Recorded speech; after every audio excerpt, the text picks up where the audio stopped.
Je m'appelle Mégane Giraud, je suis de la promotion 2018 GBS, Génie biologique et santé.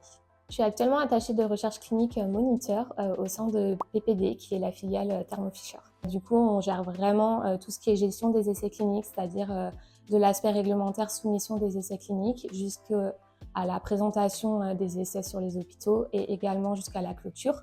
On fait également tout ce qui est dossier sur les résultats que l'on peut avoir. Et en fait, on est prestataire de différents industriels pour mettre en place tous les essais cliniques de A à Z.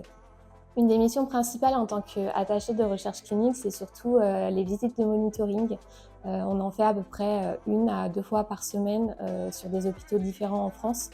Ça nous permet d'aller sur les hôpitaux pour vérifier la qualité des données, vérifier également que le protocole a été respecté, que les patients sont bien en sécurité, balance bénéfice-risque au niveau du médicament, effet indésirable, et qu'il n'y a pas eu de problème par rapport aux bonnes pratiques de recherche clinique et à la réglementation. Ce qui m'a le plus servi au niveau de ma formation, ça va être tout ce qui est gestion de projet, puisqu'en tant qu'attaché de recherche clinique, on a des deadlines à respecter.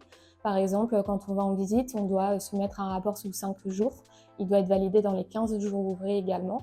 On a aussi des deadlines, par exemple, lorsqu'on met en place des projets où on doit respecter une date qu'on a donnée au client et le centre doit être activé à ce moment-là et pas après.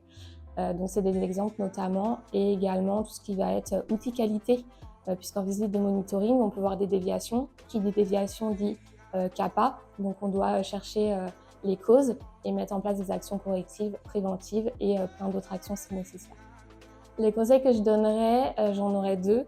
Le premier, c'est de trouver une entreprise qui a des valeurs communes aux nôtres, très important, parce que sans ça, on ne peut pas se reconnaître dans l'entreprise et on ne peut pas donner notre plein potentiel.